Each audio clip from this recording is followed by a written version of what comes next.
right, hey everybody. Welcome to another Route Consultant Weekly webinar. For those of you who have never met me before, I've never been to one of these. My name is Josh Gregory. I'm the director of our consulting and training team here at Route Consultant.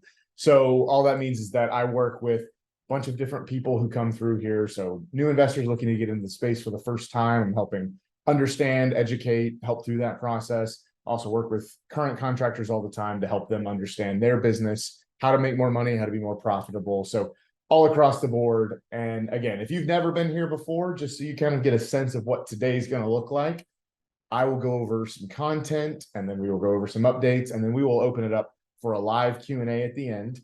And so that'll be questions about what we talked about today or anything about the FedEx or logistics space as a whole. We'll be here to answer as many of those as we can get to in the hour. Now, before I get too far, I do have to read the disclaimer as I do every week. So Route Consultant is not endorsed by and is not recommended by Federal Express Corporation, FedEx Ground, or Amazon. Route Consultant is not sponsored by, is not approved by, is not associated with, and has no connection whatsoever with Federal Express Corporation, FedEx Ground, or Amazon. So all that to say, we do want this to be a very educational opportunity for everyone where hopefully everyone can continue to come together, ask questions, get their questions answered, and learn a bit every single week.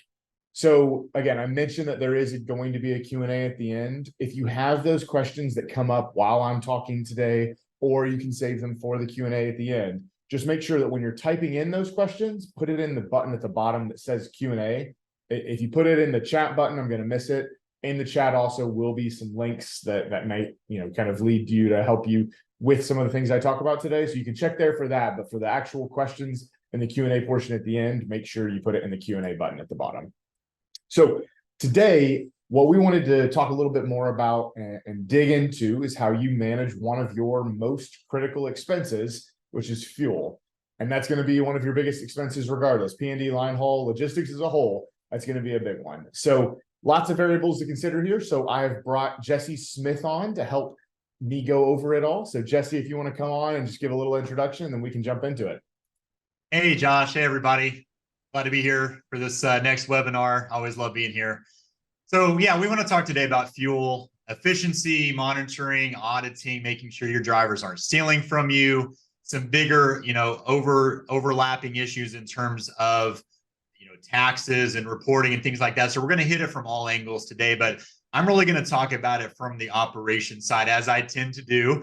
And I'm going to start where I always start, which is DRO. And honestly, we talk about DRO and I joke about that because it is my favorite subject. But at the same time, it really is sort of the hub of, you have all these different spokes of your business on the P&D side that are related to DRO, and you can affect your optimization in so many different ways by knowing how to manipulate DRO effectively. So I do want to start there. So there's something that I call the 5 pillars in DRO, and they used to be 4, but now it's 5 because with express integration, there's an additional component that I want to hit on. But the reason I call them the 5 pillars is that if you can keep these 5 pillars in line and balanced with each other when you're setting up your routes and you're deciding which stops am I going to have sorted to which of my trucks to go out today, if you can keep these 5 things balanced with each other, you're going to not only optimize your resource efficiency in terms of stops per hour, stops per mile, things like that, but you're going to optimize your fuel as well. So the 5 pillars are these. You've got truck capacity. You've got the projected miles for the route. You've got the projected hours for the route. You've got the total stops, and then you have the time commit packages or time commits, whether that's pickups or deliveries. So those things, if you can keep all those metrics in line with each other, if you have a full truck, you've got a stop count that the driver can handle without working too few hours, right? You want them to work at a healthy, fast pace, but you don't want to overload them either. And if you can give them a good amount of hours and miles to run, if you keep all those things in balance, and you know your CSA well enough, you keep all those things in balance, you're going to have a good line item when it comes to the fuel on your P&L sheet. And it's just because the FedEx has already done those calculations. And when they look and they see you should run your territory in, 6 routes, 7 routes, 10 routes, 20 routes, whatever it is, right? They've already factored in the fuel piece. And if you can keep those 5 things in line, you'll be getting very close, if not exceeding the metrics that FedEx has set for your business to be profitable, including in the area of fuel. Now, there's a couple things specifically I want to hit on when we talk about DRO and setting up your routes. Designing your CSA to run profitably from a fuel efficiency perspective, you want to make sure that you keep your routes contiguous to each other. In other words, a driver, the streets that they cover are all going to generally be in the same clustered area. You don't want drivers leapfrogging over each other, going to different areas of your CSA, jumping over others, coming back around. That's obviously, that's something we know intuitively is not productive. It's not efficient. So you want every driver running an area of stops that are tightly clustered together. So keep them contiguous. And if you have somebody that is, you have one type of route that's adjacent to another type of route, you want to make sure that you keep, in general, you want to keep your residential stops kind of clustered on one route, your big industrial type stops clustered on another type of route, and then your really rural stops, you want to keep those sequestered on their own kind of route. Now, there's a million different types of CSAs because everyone is unique. But in general, if you can keep your trucks in the type of area that is best suited to them, you're really going to have a more optimized route plan, and you're going to see gains on your efficiency, your fuel efficiency as well. Now, another thing is when you go into DRO and you set up the trucks for their capacity, you can set up custom numbers. So if you have a weird size truck, like you have something that's technically a P700 on paper, for example, but it's an old box truck that's got a weird setup. It's got shelves down one side, but not the other. You can set custom capacities for those trucks. And the reason I bring that up is if you get a truck set up the correct way with the correct capacity, that lets you, remember, capacity is one of the 5 pillars, that lets the rest of those building blocks fall into place. So keeping the routes contiguous and adjacent with each other and setting up the capacity of each truck correctly, these are 2 big things you can do to really help the fuel efficiency of your routes. Now, another thing to remember is if you have a piece of software that allows your drivers to reorder their stops before they go out and deliver them. So Ground Cloud, for example, if you have the ability to go in there and set up, okay, I'm going to do zone 1 where I'm going to start here, then I'm going to do zone 2, then I'm going to move over here, zone 3. If the drivers have full customization of that, then you need to be extra careful and you need to monitor that and see what their miles are each day compared to what DRO says is possible for them to run that route in. Now, sometimes they're going to be able to do it better than DRO, but a lot of times they're going to do it based on the way that they are the most comfortable with. And that's not always going to be the most efficient way to run the route. So if you have rural territories, I know I see some people on here that I personally know that do have rural areas, the metric you want to look at is not stops per hour. That's a good one to look at for your tight city routes, right? Your residential routes where there's, neighborhoods and you got your heavy hitters that are going in, knocking out 30, 35, 40, 45 stops an hour. Excuse me. You want to look at stops per mile. And if you're getting a low return on your stops per mile on your country routes, you need to go in and look and see why that's the case. Now, again, it might be something where you can optimize it better on DRO, or it could be an issue of your driver is setting up the route on their own in a way that is less efficient than the way it could be run. So you need to be aware of those variables when you're looking at your rural routes. Again, keep the right kinds of trucks on the right kinds of routes. Typically your step vans, your bigger step vans are really going to get some of the poorest fuel economy of any of the sizes and types of vehicles out there. So if you have very rural routes, not only does it not make sense to put bigger step vans on those kind of routes from a safety perspective, but they're getting the worst fuel mileage and you're putting them on high mileage routes. So that doesn't make sense. So if you are looking into a business and you're not sure if the fleet is well suited for that kind of route, that kind of territory, that is one thing that I have done for different contractors to say, hey, you might need to look at replacing this P700 with an extended high top transit or vice versa, right? We do that kind of fleet analysis here at Route Consultant. That's something we'd be glad to help you with if that's something that you're wanting, if you're looking at a business and you're not sure the trucks are optimized for the routes. We usually talk about that in terms of capacity, but it also works on the miles and the stops per mile that you're trying to get more out of. And you're looking at a business and you're like, I just don't think these trucks are suited. We can help you figure that out. Now, a couple more things on this real quick in terms of fuel efficiency. You need to explain to your drivers what kinds of behaviors they may have that contribute to poor fuel economy. So these are going to be things like hard braking, hard acceleration, hard cornering, speeding. These are the big four that are really going to contribute to poor fuel economy. And one thing that we did at Patent Logistics was we would have a competition amongst our drivers every so often, and it would say, okay, whoever has the best fuel economy this week gets a $50 gift card to Outback or wherever it is, right? You can have fun little competitions, but make sure you coach your drivers beforehand so they know what to not do when they go out and compete with each other. You don't just want to turn them loose and not tell them how to have better fuel economy. So coach them and then keep them accountable. And the nice thing is your vetter systems are already looking for these behaviors. So if you're not familiar, this is a little pro tip for vetter in case you didn't know. Your video event data recorders, your cameras in your trucks watching your drivers, those cameras are going to get triggered for one of these four kinds of events. So there's a little G-force sensor inside the camera. And if you do a hard corner, hard braking, hard acceleration, and that G-force sensor gets tripped inside of that camera, it's going to cause that camera to come on and start a recorded event of your driver. And whatever behavior they had that led up to it, whether they're distracted, just, for whatever reason it is, right? It's also going to catch if they're not wearing their seatbelt.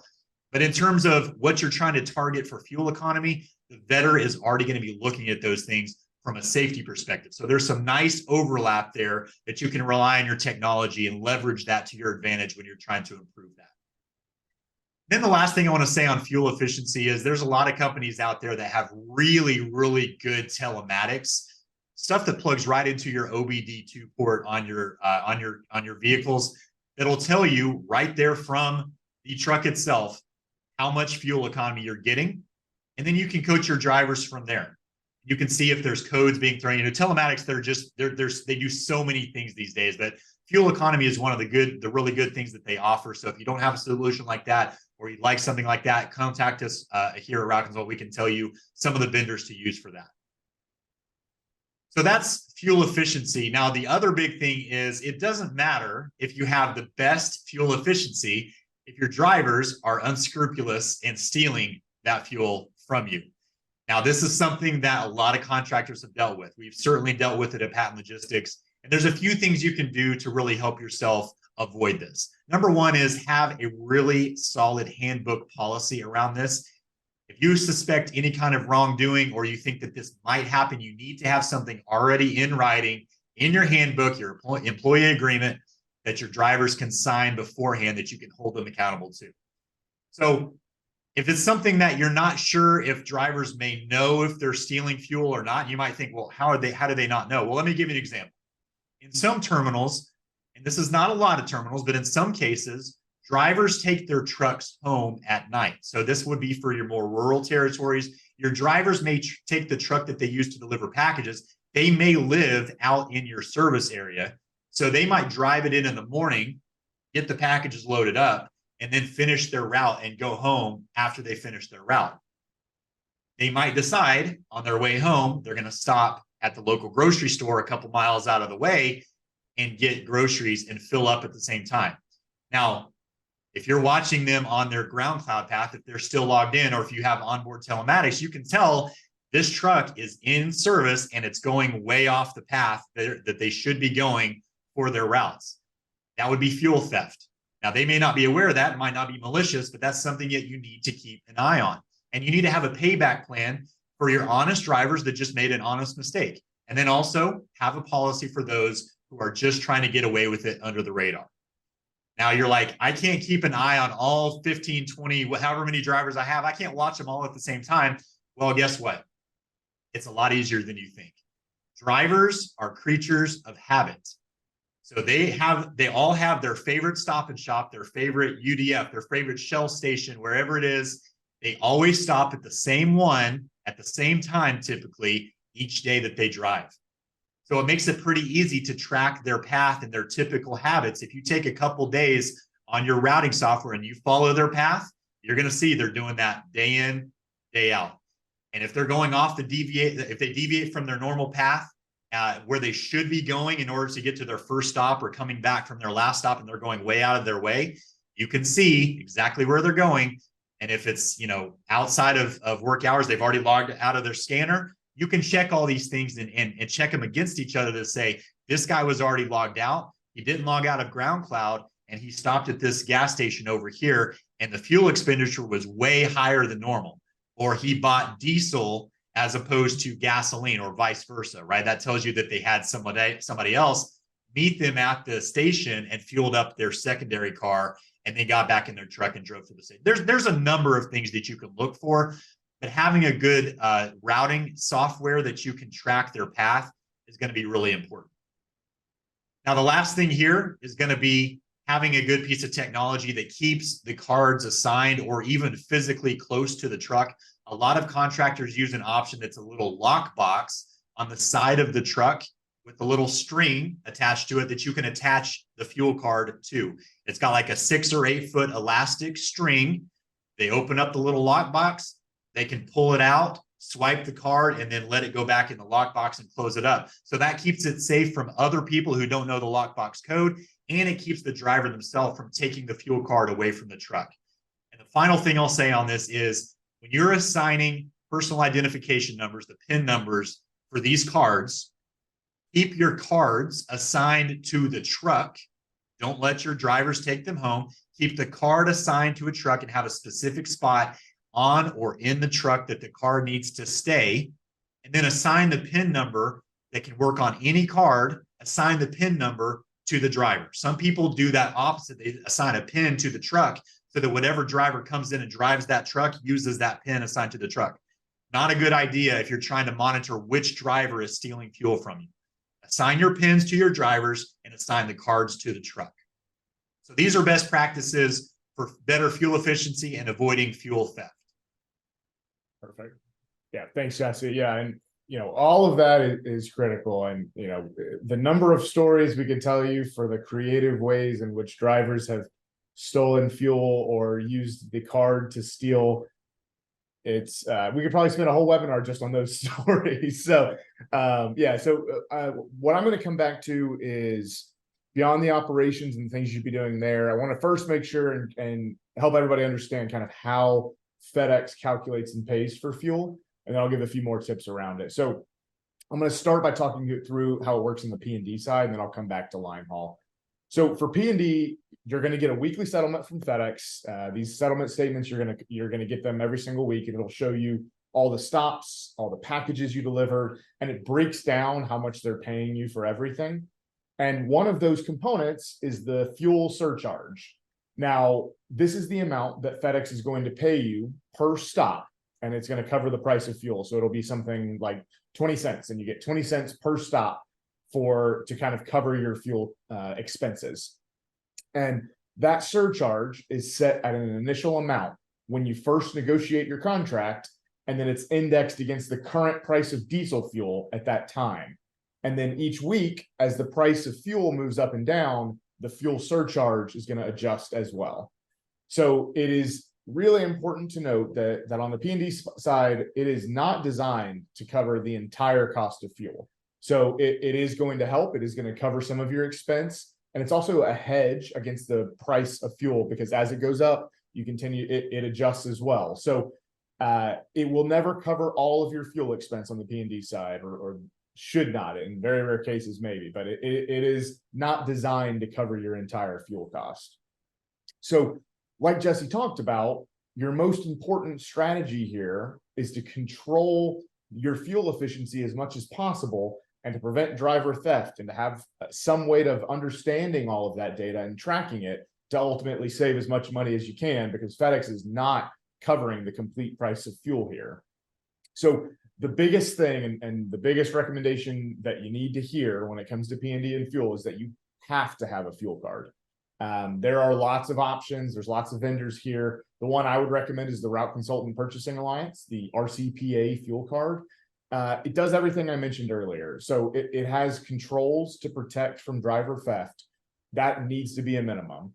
It's one of the reasons we often don't recommend using a credit card. It's really hard to stop driver theft in those areas. Beyond the things Jesse talked about, something I see all the time is, a driver that goes in to the gas station, uses their credit card, and tells them they want $30 on pump 2. And then when they filled up $10, they come back in and say, okay, actually, I don't need any more. Can you just give me the rest back as cash? And it is really hard to track that. So things like that are hard to track when you're at a credit card. You need something with controls at the fuel card level. You also, our CPA card also has an analytics dashboard to help you understand the fuel efficiency across your fleet and at the driver level, like Jesse's talking about.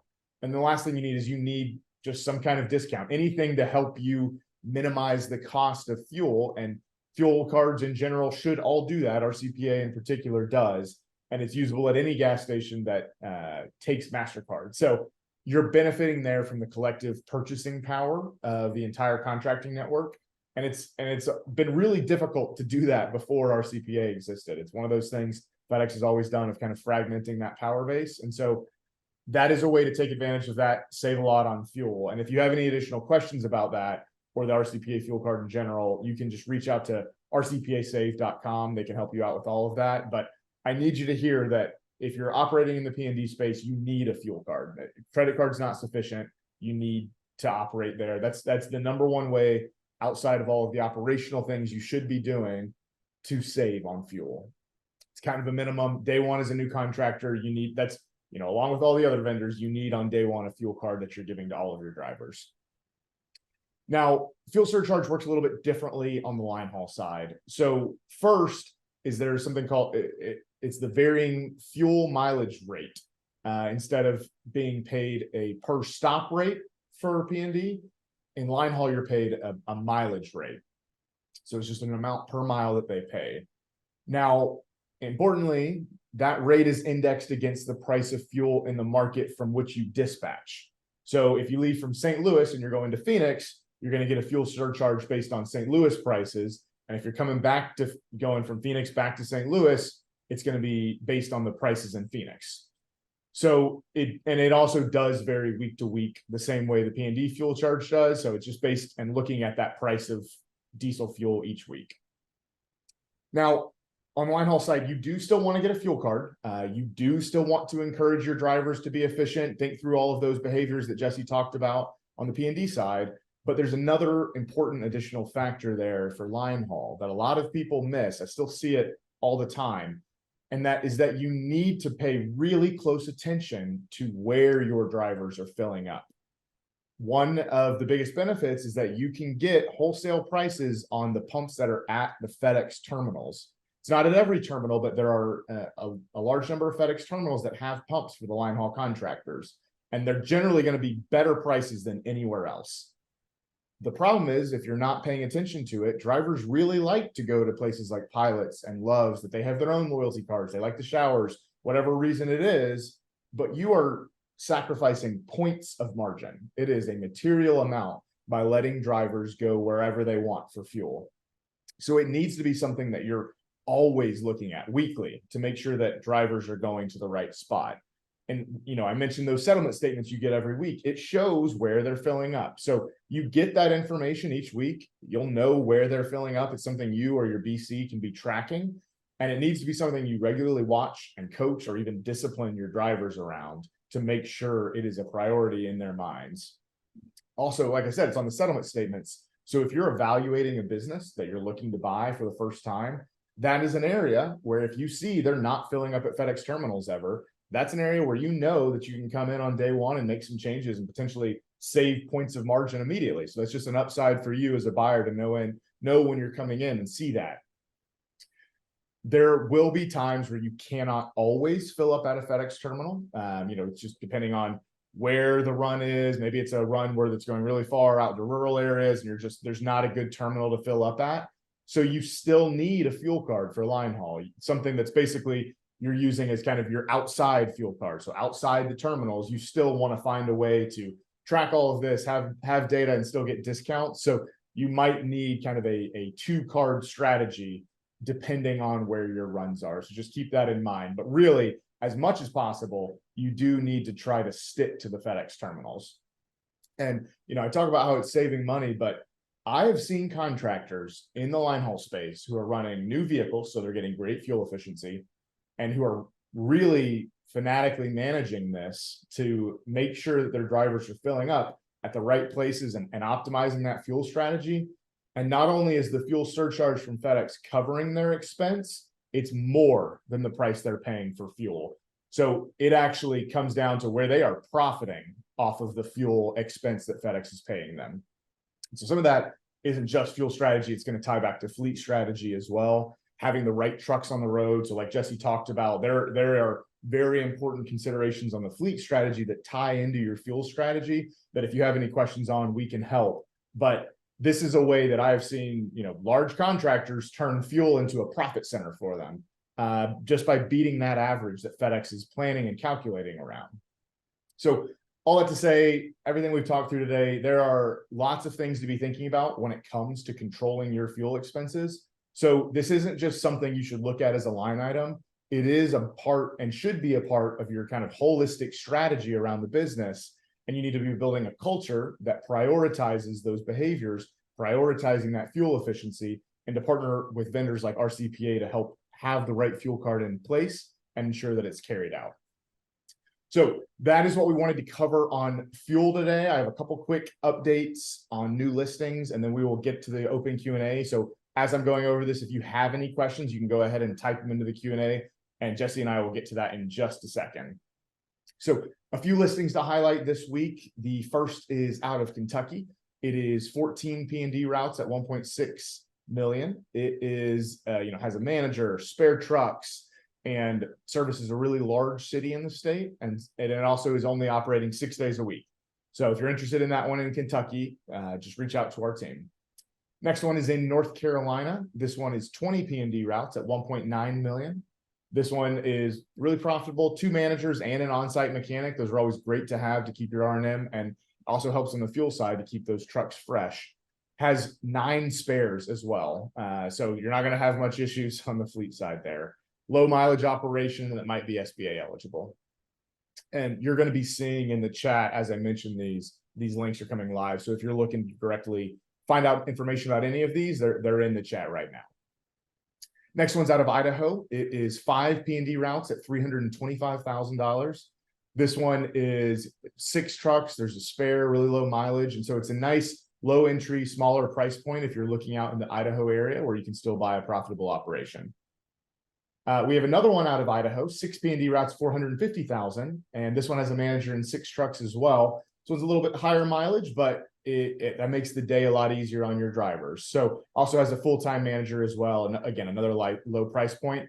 And then we have another one out of Idaho, 10 P&D routes at $779,000. Manager, plenty of spare trucks as well. Again, another low mileage operation out in Idaho. We've got one out of Louisiana. This one's 17 P&D routes at 1.2 million. This has 2 managers with a lot of experience, 17 trucks, low mileage operation as well. And this is one that also has an on-site mechanic. So again, same benefits there as I mentioned earlier. Last P&D one is out of Nevada. This is 5 P&D routes at 1.35 million. This is a really high margin business, and it has a manager with 20 years of experience as well. 8 trucks, 3 spares. So while it's smaller from the route size, it's very profitable, very stable. So if you're looking for something out in that area, again, in the chat if you have any questions. The last one we have is a line haul operation. This is in kind of the Southeast Georgia and Florida, 10 runs at $2 million. Multi-state operation, so you get the benefits of already having some scale there. You've got a manager, 11 trucks, and it is also some opportunity for remote ownership, as we often see in the line haul space. Before Q&A, just some quick events to highlight. We do have next week a new investor summit on Monday and Tuesday, so it's the 25th and 26th of September. It is in our office in Nashville. So if you've never been to one of these new investor summits are designed to give you a crash course and teach you as much as Jesse and myself and the team here at Route Consultant can cram into your head in 2 days. And so your brain will leak out of your ears a little bit by the end of it, but you will have learned a lot. So if you are a new investor still trying to figure out if this is the right space for you or not, that's what this event is designed for, to just teach you as much as we can, have some in-person time where you can get questions answered. We can talk in depth about a lot of it. So if that is something you're interested in, we do have another one next week, Monday and Tuesday. Now, if you are out on the West Coast, Phoenix area, on October 18th, we will be out there in person. We have a happy hour out in Phoenix on October 18th. All the details in the link, but that is going to be completely free. So whether you're an investor or a contractor, it is going to be an opportunity for us all to come together. Free food, free drinks, meet each other, ask questions, and network with others in your area. So that's out in Phoenix. Last one, as always, the expo is open for registration next year in Dallas. So we're still a ways out, but it is open, and that hotel block does sell out. So if you're planning on going, hopefully I will see you there. It's at the Gaylord out in Dallas, and it is a beautiful property. So hopefully I will see all of you there next year. That's the last 4 events. So I will go ahead and pop over to Q&A. So Benjamin's got a first one here. He kind of popped in right at the end, or as you were finishing up. Jesse, could you repeat those 5 pillars of DRO for him? Yeah, so when we're talking about route optimization on the P&D side, the 5 pillars you need to pay attention to and keep balanced with each other, it's going to be capacity, miles, hours, stop count, and time commits. And again, time commits is going to be both your express time sensitive deliveries. There's a few of those on the ground side, but mostly it's going to be express. And then also your pickups, which are typically in the afternoon. If you keep those 5 balanced with each other, you're going to have a generally well-optimized CSA for that day. And that's Jesse's high-level dissertation. So if you need more detail there, he is happy to provide it. Or if you have specific questions about your operation and your DRO, that's something Jesse helps contractors with all the time. So you can reach out to our team. We can help answer anything there. Daryl's asking, does the fuel card have the same controls if used on line haul? So yes and no. It does. The kind of the wrinkle with the fuel card on the line haul side is no matter what, you have to deal with the tax and reporting side when it comes to line haul because you're crossing state boundaries. FedEx will do that for you when you're using their card and their pumps. If you are going outside of the terminal and trying to use a fuel card, most of them require you to kind of do your own reporting there. It's not overly difficult, but it is something you'll do. So you do have those same controls if you're using the card.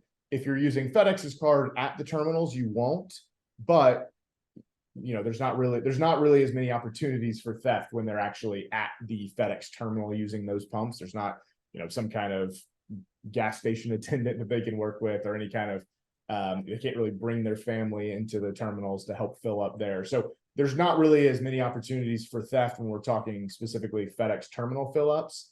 But outside of it, that is why you would still want to use a fuel card that has those controls to help prevent some of those things and still get a discount. So it depends a little bit on how you're saying it, but yeah, that you do still have that opportunity there. Next one here is basically saying that they're seeing electric FedEx trucks on the road now. So how much is the cost of one of those trucks? Are there chargers at FedEx terminals? I can jump in and just say the cost. I'm not sure of the exact cost right now. They are more expensive than the average vehicle. I don't know if you know any figures off the top of your head for what we're saying, but they are expensive vehicles. They last longer. There's less in general repair and maintenance associated with them because there's no fluids. So there's a lot of that you get to cut out. There's a lot around fuel efficiency or efficiency that we can talk about there. But the biggest obstacle right now is your second question. So are there chargers at the FedEx terminals? The vast majority, no. The challenge when it comes to chargers isn't always the specific terminal, but often just the grid in general, what kind of infrastructure is in the area, if it can even handle the power output to charge a full terminal's worth of vehicles. And for most areas, the answer is no right now. There are some vendors that are providing some kind of mobile charging station at the terminals, and as kind of a stopgap Band-Aid until the infrastructure can catch up. infrastructure is just never cheap or quick. And so that will happen. It's part of FedEx's push, and it's continuing to happen. And there are certain states, obviously, that are moving much more quickly on that front. So California in particular is one where I know lots of contractors that are getting into electric. Not all states have the same benefits or advantages in terms of incentives that they'll offer for switching to electric. So it makes the most sense financially in a state like California, but we'll continue to see it. As for right now, I'm expecting it to be at least a few more years before it's at all stations. But I do expect that we're going to continue to see movement and momentum in that direction. It makes sense. It's where FedEx is going. It's where the country is going. But it's just infrastructure doesn't happen overnight. So it'll take some time there. All right. I am not seeing any other questions. So if anyone has one, this is your last chance when I'm giving my last second spiel here. Thanks everybody for coming. This is always something that we want to maintain. We want this to be a place where, whether it's a question about whatever we're talking about today or anything happening in the industry at large, we're always going to make this a place where we can all come together. And even if I can't see your face, you can at least see mine. And so some kind of live conversation. It's also why happy hours and things like that we're always going to have, because then we can actually be together, network with others in the area. Now, I do see a quick question coming in from Christopher. If you cross state lines during P&D, are you held to tax liability? Usually not, but it's not technically counted as interstate commerce in the same way. So the IFTA reporting on the line haul side is specific to line haul. But it looks like that is it. So I will close it out for today. Thanks, Jesse, so much for coming. Always a pleasure to have you on here. And for everybody else, hopefully I will see you at one of our in-person events, or you'll at least see me on the next webinar. Thanks, everybody.